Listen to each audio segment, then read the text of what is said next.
Many pro wrestling fans can take a deep breath and a huge sigh of relief as one of the big rumored matches for this year's WrestleMania, a big John Cena match that had a lot of fans going absolutely not.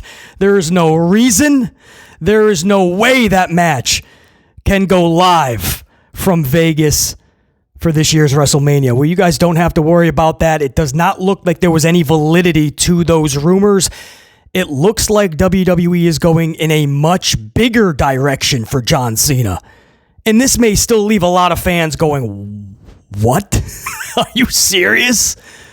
No. But BC and a lot of other fans are going to go, absolutely, that should be happening. And I've never been a big Cena supporter. You guys know that.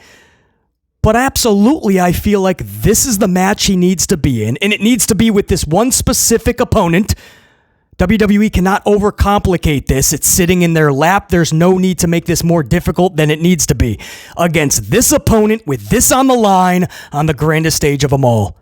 Yes, I'm going to tell you exactly why, even though it may be a hot take. You might not believe BC is saying this, but yes, not only do I agree with this decision if WWE rolls with it, but I think that's the only decision you can make. We'll talk about it. That's the cold open teaser. We'll discuss everything in this upload. We're also going to talk a new direction WWE is going with in terms of storytelling. I always say, or lack thereof, lately. And by lately, I mean the last 10 years under Vince and Kennedy McMahon and under Hunter Hearst Helmsley. I'm not getting enough stories that are really intriguing me that I'm being captivated by. So WWE has this new thing. When they go to Netflix, they're going to go in a different direction. But is this truly a beneficial new direction? Beneficial to the wrestlers, to Hunter, to the creative team, to the company, to the fans? Or is this just more word salad from Hunter Hearst Helmsley? We'll talk about what this new direction is and if it's actually going to work. We're also going to talk Seth Rollins and CM Punk, that big back and forth fire promo from this past Monday, selling their big matchup for the premiere of Raw on Netflix. One of the best promos easily of 2024, that's for sure. But it's one line that Seth Lyons? Seth Lyons. There you go. That's a good wrestling name. Seth Lyons. Seth Rollins, one line that he delivered that really had everybody talking. And the real winners was All Elite Wrestling, of all people. All Elite AEW. They were the beneficiaries of this one line. Even the wrestlers were shocked. Wrestlers are shocked that Seth actually said what he said. BC is going to go a little bit more in depth with what Rollins said. We did the Raw review, but there was so much to talk about that we kind of didn't spend enough time on that. So I will give you my take on what Rollins said and if he should have said it. And then we're going to ask the question, is AEW actually competition? It's a fair debate and discussion to have. So we'll talk all that as well. We'll also talk Penta. You guys remember what I said when Penta was first teased for WWE and everybody was all excited. And I said, are they going to do something really cool with Penta? Are they going to make him feel special? Is this going to be really good? Because WWE already has so many wrestlers. I mean, you're just adding more and more and more and more. Too many people on the ship will sink the ship. Sometimes less is more. I like Penta. I know the talent that he possesses. But do you have an actual plan for him? Or my joke was, are they just going to throw him with like Rey Mysterio? Because you know how Hunter does, right? Oh, Penta and Rey, they have so many similarities and they wear masks. And what if they were a tag team? Wonder if Ray was like your Phoenix. Well, we were laughing. We were having some fun with that. But when I said it, I was like, wait, that's something Hunter would. Well, did you guys see Raw this past? Did you see what Ray teased? We'll talk about it. And again, this is why I say, is this creative or is this just material that any 5-year-old with a crayon and a Post-it pad can literally just start jotting down? Or is this literally creative television? Is this the best for Penta? BC, it's just an introduction, man. He's just going to have some tag matches with Ray. And yeah. Okay. And when Andrade came back and they thrusted him in all of that with the LWO and the LDF because everybody's the same. Let's put everybody in the same groups. That's the prerequisite for Hunter Hearst Helmsley. Do you speak Spanish? Because I have a group for you. And when you do that, you're just piling on. Nothing feels special. Nothing is. I'm just asking, can we do better with Penta? Or is Hunter's big plan, hey, I know what we can do. Ray. And it's only a matter of time before he's in a feud or a group, LWO or LDF. We'll talk about it. That's all your cold open teaser. It's a special holiday edition, New Year's edition of the Amped Up Show with yours truly, BC. I hope you guys are having an amplified new year already. Here is to the very best that 2025 can offer you and how much ass you can kick in 2025. Stay amplified, guys. This is your year. Rock it out. Happy New Year to every single one of you guys. We're not going to take any breaks. That's the cold open teaser. We're going to get right into these stories. I hope to have the Raw review. I already did that. The Raw rating for you guys. But because of the holiday, I don't believe that's going to be popping up. I have the screen up and going. If it does pop up during this recording, I will give that number to you guys. But there is a massive delay because of the holidays. So this is the very last Raw rating that we are ever going to get because I don't believe they're ever going to go back to cable television.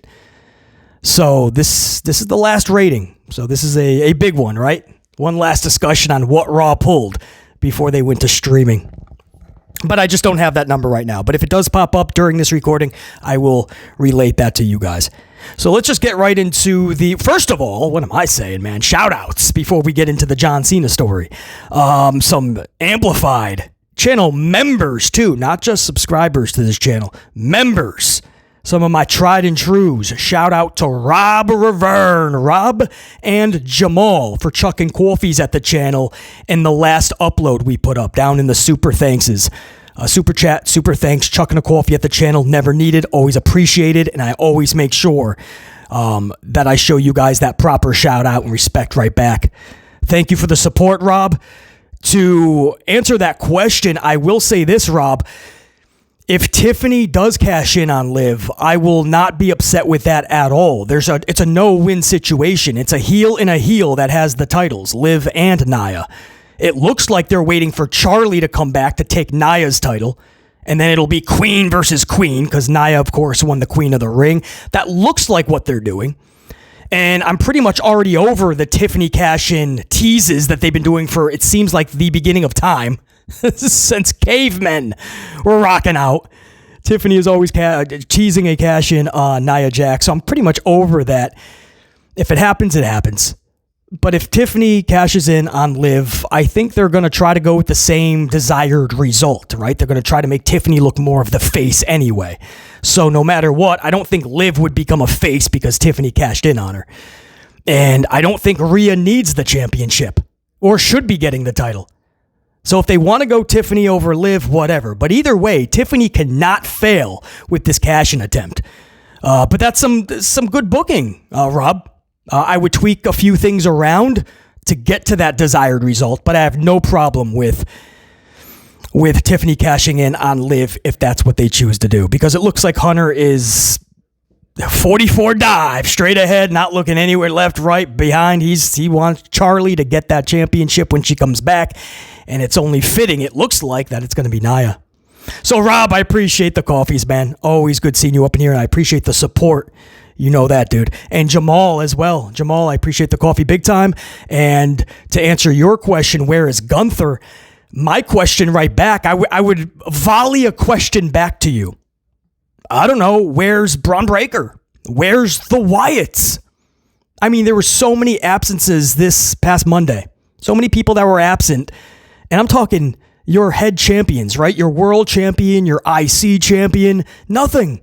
Ludwig's calling out Braun. He gets Sheamus out of nowhere for some stupid reason. We've already done Ludwig, Braun, and Sheamus, but let's just keep recycling this week after week, month after month. Sheamus returns after a few weeks off, and he goes right back to what he was doing. We shouldn't be shocked because you remember McIntyre took months off and came right back to what he was doing. And he started right back with Gunther and Sami Zayn and that whole spiel. So I guess we shouldn't be shocked that we're seeing no Braun Breaker on these shows, most of these Raws. And we shouldn't be shocked that we're not seeing Gunther a lot. They don't know what they're doing with Gunther. Sometimes he works as a face. Sometimes he's a heel. Sometimes he's all gussied up to play that heel. Sometimes he's in jeans so he can look more relatable to the fans so they can cheer him. Sometimes he's talking a lot of garbage to the faces. Sometimes he's shaking their hands. Fans don't know. They're confused. Hunter's confused on how to book the guy. So I think what happens is they just go, you know what? We don't have anything. I know you have the world title. Just kind of sit on the sidelines. Maybe when we go to Netflix, you can be used more, Gunther. And bring your shiny title with you in case we need it. But that's my volley back to you, Jamal. Where's Gunther? I don't know. Where's Braun? Where's the Wyatts? The Wyatts have this big 8-man tag a few weeks ago. They lose it. Final Testament. That was the payoff. They had nothing planned afterwards. The week later, they just had Karrion tell Miz that he was going to take on Dexter Lumis next week. So 2 weeks after the 8-man tag, Dexter and Miz just faced one-on-one. And then a week after that, which was this past week, nothing with Final Testament and Wyatts. So how is this an elevated storyline? It's not. It's randomness, and it's not even weekly. So there's not even consistency to the randomness. I hope that makes sense. At least if you have consistency with the randomness, I guess you could try to sell others that there's a story being told. But, for anybody that goes, well, there's a lot of wrestlers on the roster. You know that, BC. You're not happy about it. But there's a lot of wrestlers, so you got to find TV time for everybody. Well, look what's happening with the Wyatt storyline with Final Testament. How can you look at that the last 3 months and say that's a good story? Look at the gaps. Look at the booking of it. Look at the lack of creative put into it. Where's the Wyatts?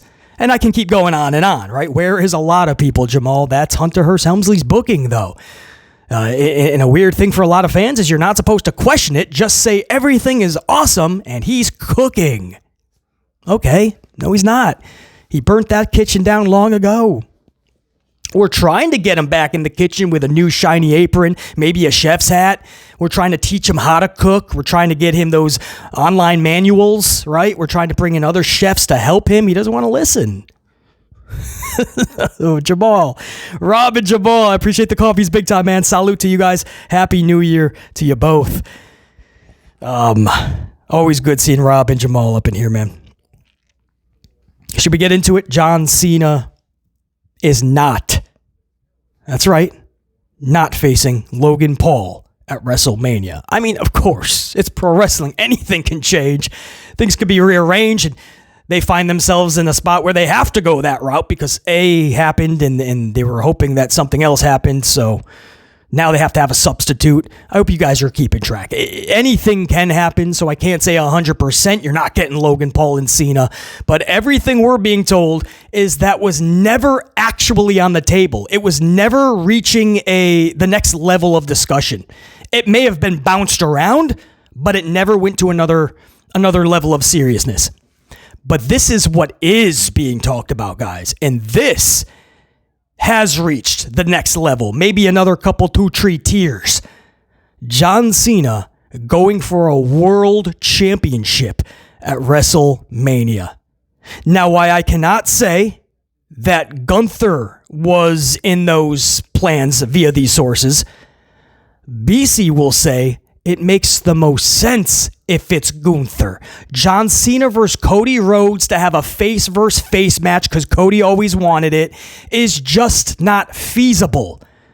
There's no reason for it. Randy Orton versus Cody Rhodes with the title. Not even Owens making it a triple threat. 3's a crowd, no thank you. By then, Owens and Cody should have their business handled. This should be just Randy Orton and Cody Rhodes going for that championship. Teacher versus student.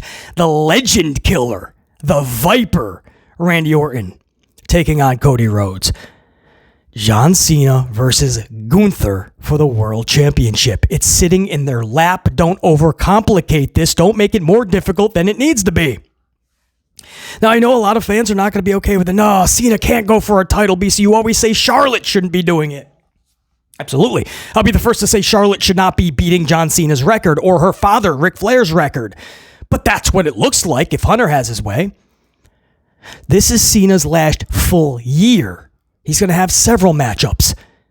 The championship on him and getting the record from Ric Flair. Much love to Ric Flair. But this is a moment in time at WrestleMania where this needs to happen. Whether you liked it or not, when Undertaker got his undefeated streak broken at Mania to Brock Lesnar, that was a moment that will stand the test of time. Whether in infamy or in just straight nostalgic glory, it doesn't matter. You're always going to remember it. And it was a big reason why WrestleMania 30 was such a roller coaster, with the Yes movement, with the new champions that were crowned, with the moment of The Rock, Steve Austin, and Hulk Hogan sharing the same ring. Eras coming together to Undertaker losing his streak. You experienced every emotion at WrestleMania 30. Let's try to duplicate that. Let's put together a card over 2 nights where fans are going to, and the wrestlers, and the suits and ties, and Hunter Helmsley, Ari Emanuel, down to everybody, every executive in Endeavor is going to feel every emotion. Let's put together that type of show. And John Cena winning that world title will get everybody, whether you're a big Cena supporter or not, in their feels. Because I've never been a big Cena supporter, and I'll be up in my feels with that type of moment. So please don't give me Gunther needs to drop it to a new up-and-comer, BC. No way, stop. You said that when Undertaker lost his match to Roman. And what did that really do? Nothing. Roman had to turn heel before we even gave him a second look. There's times where you do the deed and you pay it forward, right? There's times where you pass a torch and you do that favor for the young up-and-coming kid. And then there's times where you got to remember who you are, right? What was that? Lion King? Remember who you are. Remember.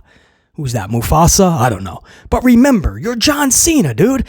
You've given the kids their due. You passed pieces of the torches, right? You let Austin Theory beat you. Wasn't that at like WrestleMania? You let Solo Sikoa annihilate you, not just beat you in Saudi. You did the deed. I don't think the dude has won a televised match in like months and years, correct? There was some wild statistic that Cena has not won a televised match in a very long time. My point is, if you're going to be around for a year, you have to be very picky about who you lose to. And you have to make this run memorable. You have to remind everybody that you are indeed John Cena and why we should care to watch you this entire year.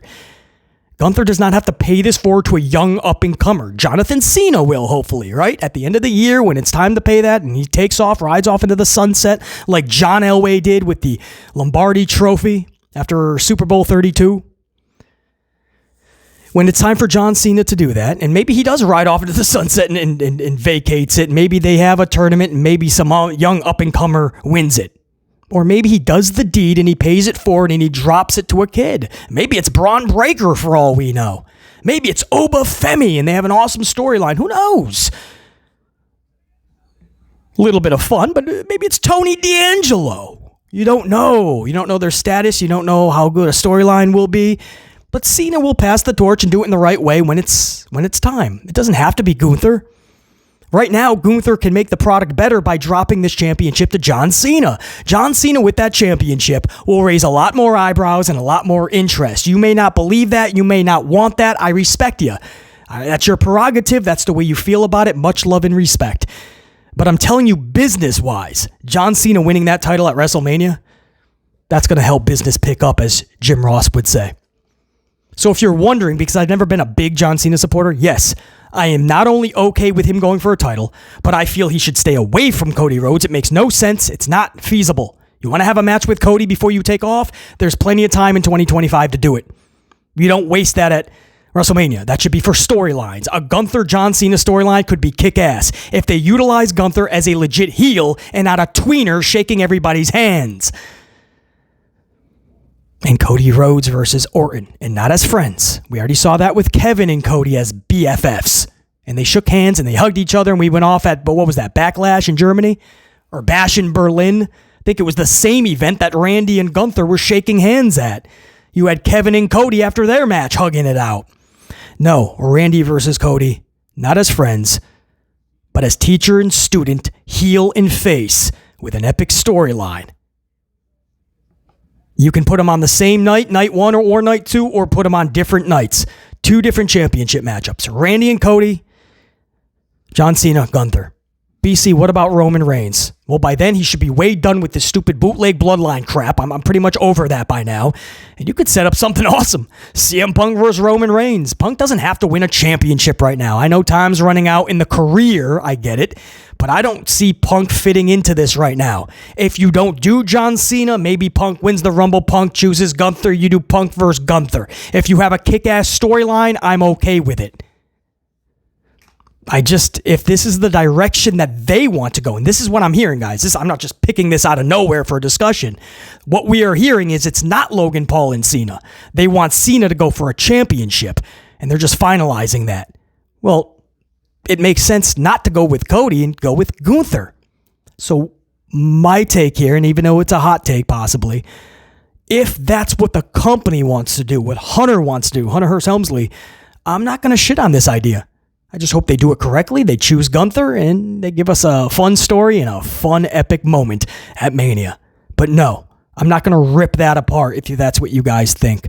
I'm okay with that decision. I feel it's the only decision to be made. I think it is the right call. So there you go. Guys, chime in. Let me know how you feel about John Cena taking on Gunther. Or if that's what they decide on, a world title, would you rather him go for Cody Rhodes? We'll talk about it, man. That's what it's all about. These amped up shows, man. Good discussions. And that's not it. I got another good discussion right here. This is about WWE's direction, story-wise, storyline-wise, when they go over to Netflix. Check this out. So get this. Word within WWE is once on Netflix, stories will be geared more toward authentic. Yes, that's air quotes. The stories will be geared more toward authentic instead of, air quotes, scripted. So once they go over to Netflix, the stories are going to feel more authentic instead of scripted. So they're acting like we've been enjoying all these stories as it is, and once they go to Netflix, they're going to take us to a whole nother level, and we're going to enjoy it even more because they're more authentic. Do they even realize that most of us, we don't even feel like these scripted storylines are bare minimum right now at that level? Most of these are mid-average AF. So they haven't even gotten scripted storylines or stories that feel scripted. They haven't even gotten that correct. And they want to go to a new direction. They think that they can give us authentic storytelling, 3, 4, 5 stories every show going forward, every week, every month, every year. That's a tall task for a company and an officer of creative that has given us the bare minimum, if even, since he's been on board for 3 years now. This is word salad to me. I know I'm supposed to fall in line and go, that sounds awesome. We're going to get more authentic storyline. This will be better, BC. I'm hearing word salad. What is going to make it authentic that they're not already doing? They've been doing the promos like Punk and Rollins and taking it to a personal level and low-hanging fruit. A low-hanging diss track on one another. We've seen that plenty of times in the past. In fact, it was Hunter and other suits and ties that said we can't do it that often because we're going to wear it out. So have they changed their mind? They're just like, do it all the time? Because AEW did that every week, every story, and it started to become old. It was not hitting like it used to. Because every feud, multiple times a show, was having promos that made the crowd go, ooh, ah. And when you do it multiple shows, every week, every month, over time, it's like a suicide dive or a moonsault. No longer carries the same effect and gets the same reaction. What? Are you going to have nonstop brawls? Because Hunter's already doing that, right? Chaos at any moment in time. Nonstop brawls every show. Hunter's already doing that. More brawls in the parking lot? Maybe. But I feel like he's done that as well.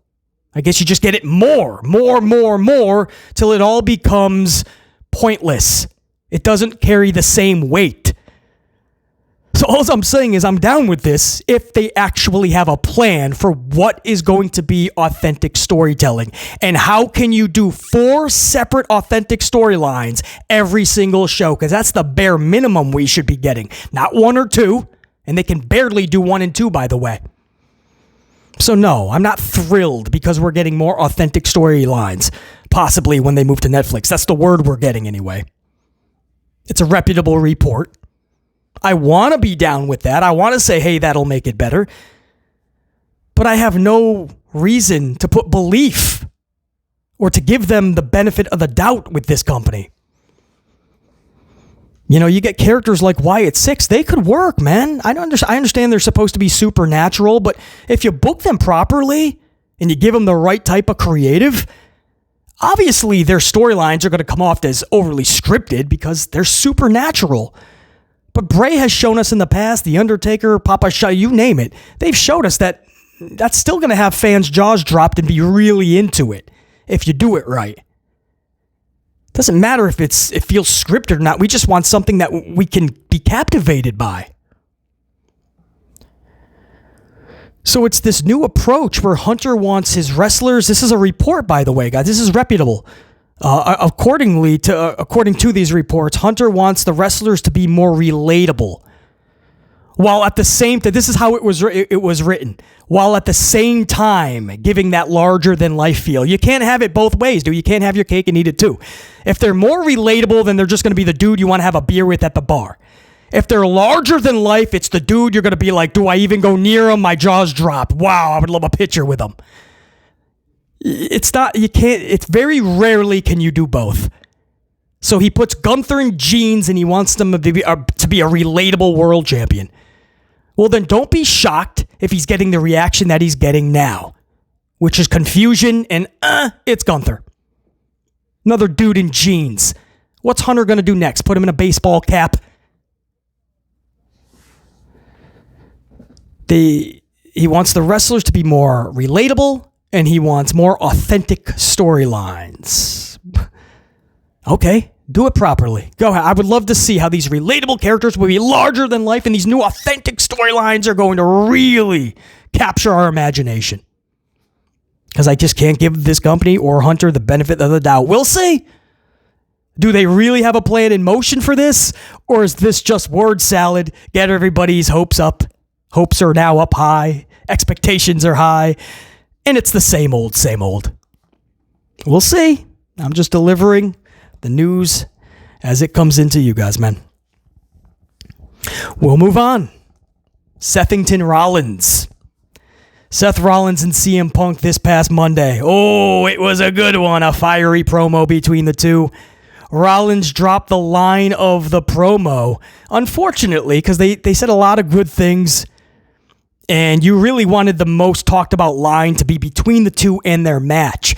But instead, it was the line where Rollins said, instead, you took your ball and you went to the competition.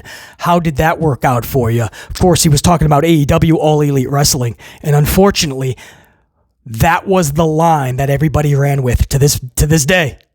New Year's. And that's the line everybody's talking about. All the wrestlers, right? Bubba is talking about how he's shocked.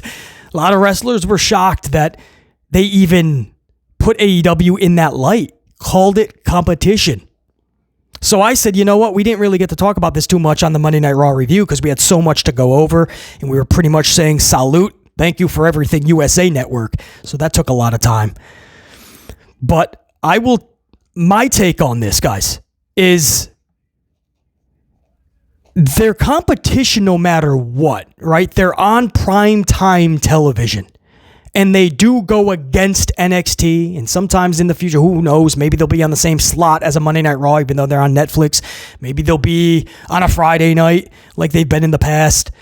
But and it does get people going, whoa, is this PLE going to be affected because of Collision? Or is Collision going to get absolutely squashed out because of this PLE? We put them in the same boat.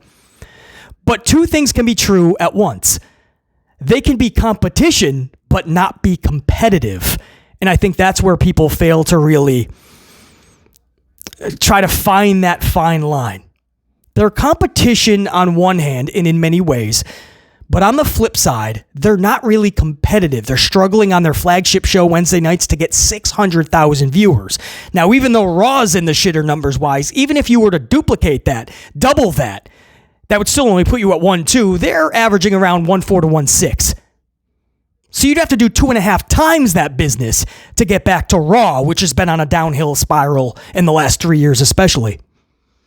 So That's what I mean about you could be competition, but just not be competitive. So it was very, very interesting that Rollins dropped that word, the competition. Because again, I'm not saying that they're not. It's just WWE was in a really good place where AEW is struggling. And perception-wise, a lot of their diehard audience has been walking away and saying, dude, this isn't it. We got to get better. We got to become what we once were or were supposed to be. But so WWE was sitting pretty, right? AEW's catching all this flack. Their business is booming, supposedly. But instead, they had Rollins go out there and acknowledge that they are indeed competition. You know, that must have been music to Tony Khan's ears, to Chris Jericho. Because they were like, dude, they never even acknowledge us, let alone call us competition. Now, did Hunter approve that line, or was this just something that Rollins came up with on his own? And maybe he's getting slapped on the wrist for that, man. Maybe he's in the doghouse for that. Maybe he's catching some heat and some flack. Maybe Hunter's pissed off because Hunter Hearst Helmsley in the past called it a piss ant t-shirt company. Hunter never acknowledges it. And when it beat NXT, he said, congratulations, you beat our developmental program. Hunter has made it a point and a fact to shit on AEW whenever he gets the chance. It's a real reason he hires people like Penta and tried to get Ospreay and so many others. Because he doesn't want Tony to have them. He got the name Petty Paul for many reasons, man. That's just a fact, guys. So did Hunter approve that, or was this as Rollins in business for himself? He didn't really think much of it, just didn't want to call it him by name because he knew he'd be in trouble. So he said competition. Little did he know people were going to run with that, and they did. How do you guys feel about it? Is AEW competition to you? Simple, yes or no? And if so, how big is the competition? I mean, is it truly something that WWE needs to be concerned about or always kind of keeping tabs on? My point of view, if you guys are thinking BC, what's your take on it? Like I said, I do believe they're competition on one hand. They're just unfortunately not too competitive. But my take on it is if I'm WWE, I would have never dropped that line. There's just no reason to. It's not about just not acknowledging them. It's just... I mean, that's putting a feather in their cap, man, just calling them competition when there's just no need to it. At a point where they're struggling the most is when you finally want to bring them up. It's odd to me. But I do feel there's no question it's competition because they got a TV deal for primetime. Guys, whether you like it or not, that instantly made them competition. But to each their own. Everybody has a different kind of set of guidelines for what makes it such. So maybe a lot of you guys feel, no way, dude. The numbers, the way he runs the company, Tony Khan, no way are they comp. So I honor that as well. Much respect. But it's got everybody talking. Like, why would you do that? Why did you need to do that? There was you just pumped their chest out at a time where they were really down in the dumps, kind of. And now they're like, yes, we are comp. Interesting, man. Seth Rollins taking heat on that. And I will end it with Penta. And again, guys, the Raw rating just didn't pop up. So maybe it comes out after this recording for all I know. But because of the holidays, it kind of got bumped back on a delay. I don't have the Raw rating. It's the last cable Raw rating of all time. I don't think they're ever going to go back to cable in 10 years. They have an opt-out in 5, but even then, I don't think they're going back to cable. I think it's a new streaming world, especially for pro wrestling. Penta is coming to WWE. You've seen the teases. Now you got the mask with the 0 this past Monday. But if you guys saw Rey Mysterio teasing that tag match and saying he's got this partner coming and he can get this partner, who do you guys think it's going to be? There's a very realistic belief that it is indeed Penta. And if that's the case, it's exactly what we were joking about weeks ago, but it's what Hunter's doing. It'll be great if you just go right with Ray, right? Be another masked guy with him. By any chance, you speak Spanish, right? Awesome. Go with the LWO, and in a few months, we'll have you in there with the LDF. This is what he does, guys. This is what Hunter does. And what sucks about, I know, on the surface, you just want to say, BC, it's no harm, no foul. It's just they learn the ropes. Who better? It's Mysterio. And BC, it's going to be fun, man. Those tag matches with Mysterio and Penta. I know, guys, trust me. Mysterio can't do a lot of what he used to do, first of all. So we don't have the same Rey Mysterio. So in actuality, Phoenix and Penta can do a lot more than Mysterio and Penta. But I get it. It'll be cool for a few matchups. The point is, you're not utilizing Penta in the best of ways. You're not telling people from the jump that this dude is going to be a big, big component to this roster. All you're saying is he's just another mid-carder who's going to hang around with Ray in tag team matches and hopefully get people going, this is awesome, and rate their matchups 5 stars. All right, if that's the best booking you have for Penta, have at it. I hope it's good so I can speak positively on it during the reviews. All I'm saying is if I'm head of creative, no, I'm not doing the same old, same old. I'm not putting Penta with the other wrestlers that wear masks, or maybe they speak Spanish, or just put them in line with categories. No, I'm going to look at Penta as an individual and go, you know what? We're going to rock out big time when you get there. Why not do something special, something unique, something that's really going to make you go, damn, did you see Penta's debut? Instead, he's going to show up as Ray's partner, and we're going to talk about what a tag match. Whatever. If it's okay with you guys, that's all that matters, right? Much love and respect. That's your prerogative. But I hope you understand where BC's coming from. If I had the creative pen, I'm getting a lot more creative than the bare minimum. Because whether you want to believe it or not, just throwing him with Ray, it's bare minimum. If they choose to do that. There's still time to not do that, and I hope they don't. That's what I got for you guys. A special holiday edition, New Year's edition of Amped Up with BC. Hopefully you guys have a rockin' amplified 2025. Happy New Year. Thank you for spending this past year with BC. We've had a wild ride, as we usually do. It was another amplified year. Ups, downs, and all arounds, man, in the wrestling world, on this channel, and everywhere in between. And thank you guys for being along for the ride every step of the way, every upload along the journey. I say we do it all again, 2025. We already did. We already kicked it off, man. You guys didn't think you were going to do a New Year. Listen, I gave you a Christmas Day upload. You damn better bet your ass we were going to get a New Year's Day upload. All right, that's what I got for you guys. Until next time, and there will be that next time. The countdown is on to the 6th and the Netflix premiere of Raw. What a week. We're going to have all the news leading up to it and thereafter. It's going to be a big, big week on the channel. Big year. And that's in large part thanks to you guys. 44 Dive. That's a wrap. Until next time, and there will be that next time. BC in the unit saying check you. Peace. Salud.